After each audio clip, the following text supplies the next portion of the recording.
Welcome back. Let's talk exclusive buyer agency contract or buyer representation contract, buyer representation agreement. Again, lots of names for these things, but in the end, they're all the same. And here's what we know. If we're following all the right processes, everything's coming onto the contract. Most of it's automatically filled in, including the broker name will be here, the contract date, expiring through. Let me give you a little bit of a thought for how Darwin might guide you as to how long of a contract I might sign with a buyer. The guidance would be look to about 30 days. See, if I'm working with a buyer, it's a person who will be ready, willing, and able to buy in 30 days or less. So I really don't need any longer than 30 days. But let me give you this. If we did do, say, the standard 90 or 180 days, what's the indication I just gave the buyer? That they're really looking at the opportunity where they've got 90 to 180 days to look and go find a home. If we're saying you're a buyer, then it's going to be less than 30 days. Let's sign a 30-day listing or a 30-day contract. If I am working with a seller who's also a buyer, then I will tell you, yes, the buyer agency contract will work concurrently with the listing agreement. So if I have a 6-month listing agreement, yes, my buyer representation agreement will work along with that. The dates will be the same, 6 months in length. Again, designated agent is you, your email address, phone numbers, fax, supervisory broker. We do want to check with your broker manager to find out who should be in there. Typically, that is your broker manager, but not all of our managers are brokers. They'll let you know who to use if it's otherwise. Of course, the buyer's home address, the email addresses for them, phone numbers. Broker shall assist the buyer. So I want you to catch here with the purpose. This is really where our opportunity to be able to sell. Now, more than likely, we've already sold the aspect of us representing them as a buyer. But this gets into really between these as to what it is that we do. But the broker shall assist buyer in purchasing real estate as more particularly described in paragraph 3. It's a type of property. We'll see that in a shortly. Broker services shall include, but are not limited to, consulting with the buyer regarding the desirability of particular properties and the availability of financing, formulating acquisition strategies, and negotiating purchase agreements. So it's saying, Mr. and Mrs. Buyer, here's what I'm bringing to the transaction, what I'm bringing to you. This is in simplistic terms by contract, what I'm doing for you. It then goes into the description of the designated agency, letting the buyer know that broker and buyer hereby designate you, the agent, as the buyer's designated agent. Buyer shall have an agency relationship only with broker and you, the designated agent, and supervisory broker named above. Buyer acknowledges that neither designated agent nor the supervisory broker named herein are acting as attorneys, tax advisors, surveyors, appraisers, environmental experts, or structural or mechanical engineers, and the buyer should contact professionals on these matters. Guys, it's telling them that, look, I'm a real estate professional. I'm an expert at marketing, negotiating. I'm an expert at helping find buyers their new homes. I'm an expert at negotiating and getting these deals closed. But all these other things, I'm not an expert, and you need to get to somebody who is an expert in that field. Even to the aspect that we even bring up the aspect of floodplains. It's becoming more and more important, and it's directing that if you need more information, I can tell you this is a great website to go to. For the property itself, what we get to is a description of the property, and what I want you to make note of on this one is be generally specific. Kind of an oxymoron, but here's what we're talking about. You see, without the contract limiting the scope of our search, if you will, I'll extend way out, we're responsible to know all the inventory in the state of Michigan, which is just not humanly possible. So what we want to do is to limit the scope of that search without limiting ourselves to the ability of being able to get paid or holding the buyer accountable to making sure that we get paid. So if I got too specific and I said a residential 3-bedroom home in blank school district, and they bought a home within blank school district, but it was a 4-bedroom, you get the picture.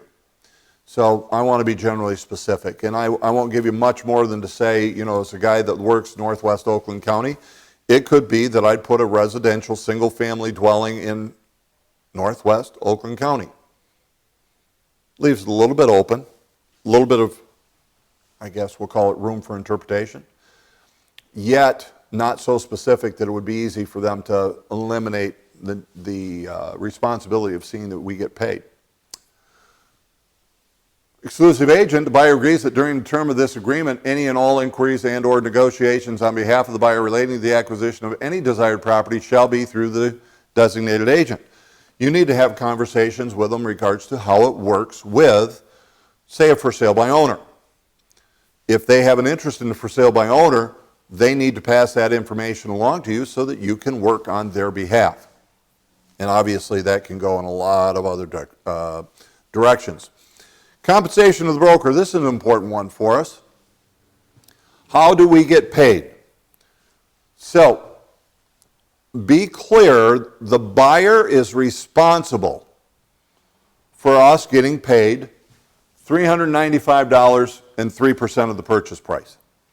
So that's cutting right to the key part.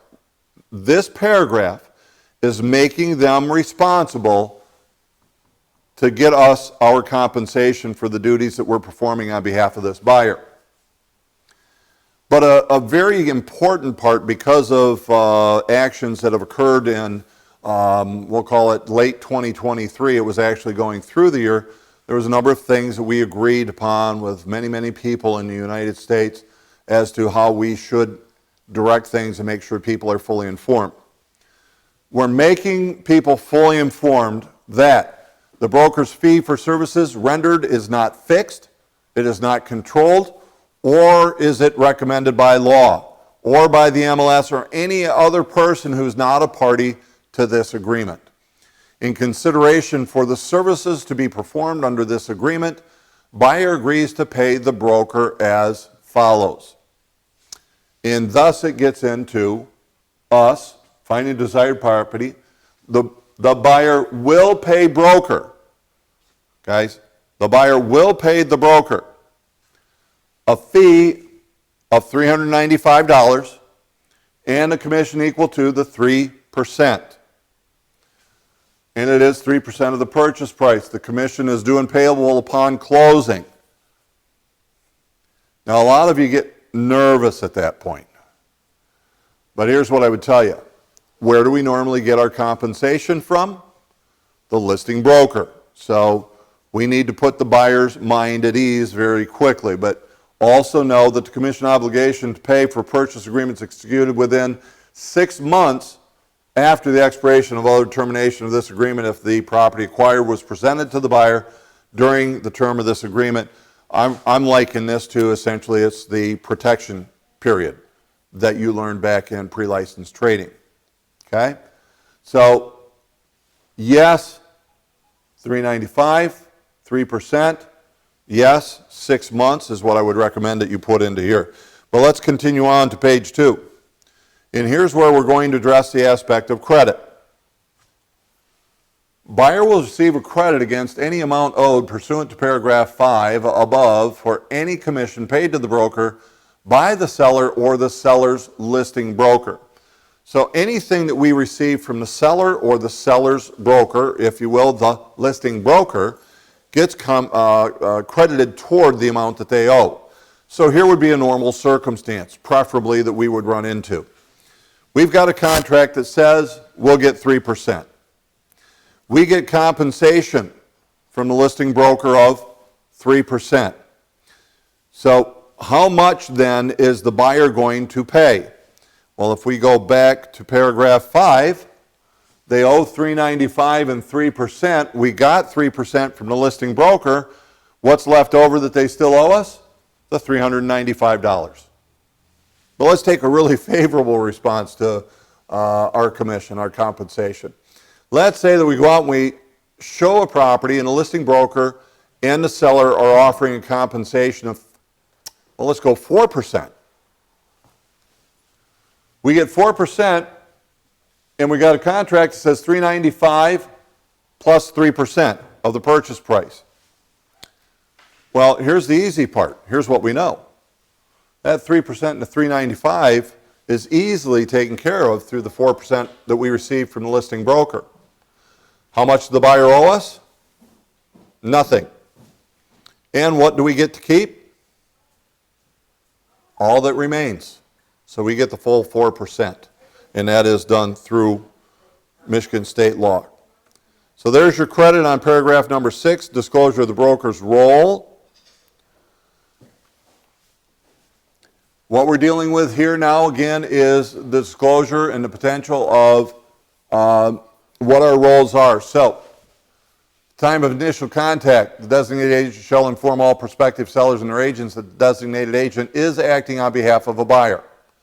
Designated agent and supervisory broker will preserve all the confidential information obtained during another agency relationship or in a prior pending transaction or business relationship. Buyer acknowledges and agrees that the preservation of the confidential information shall not constitute a breach of any fiduciary duty owed to buyer. You see, there's previous relationships that we've had with individuals where we gained confidential information. This says, hey, buyer, we will retain that, and because we hold that confidentiality doesn't mean that we're in breach of contract.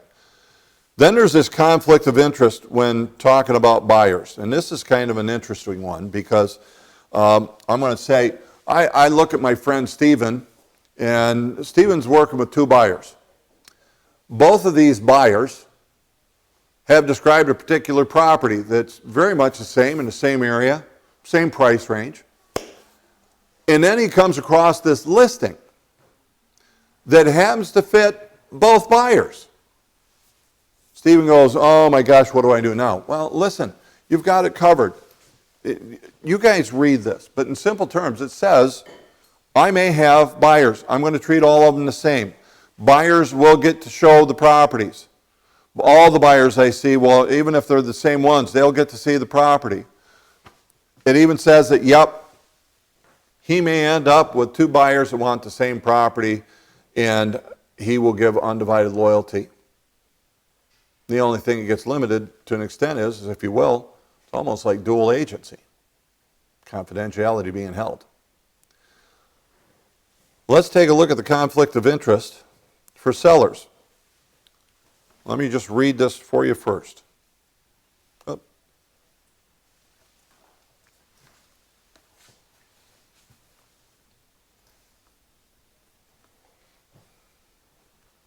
Here we go.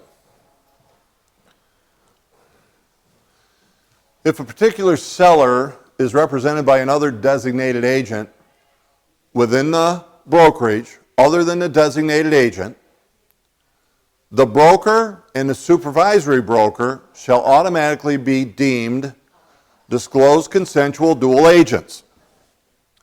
So this is your supervisory broker that we already know that we put at the very top of this agreement.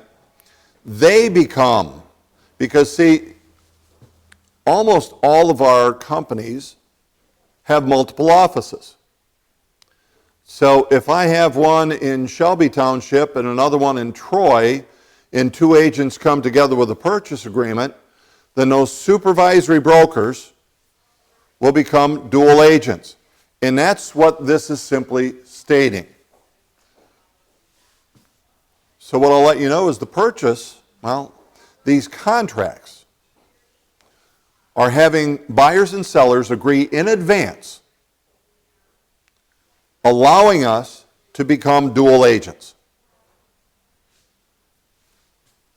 If a particular seller is represented by designated agent shall act as a disclosed dual agent of both the buyer and the seller. In such an event, the broker shall be entitled to any fees owed by buyer pursuant to this agreement. So it's simply saying, buyer, I may have a home that you would want to see. In the event that that happens, I'm a dual agent. You're agreeing to it right now, up front in advance. I will let you know when that actually does occur.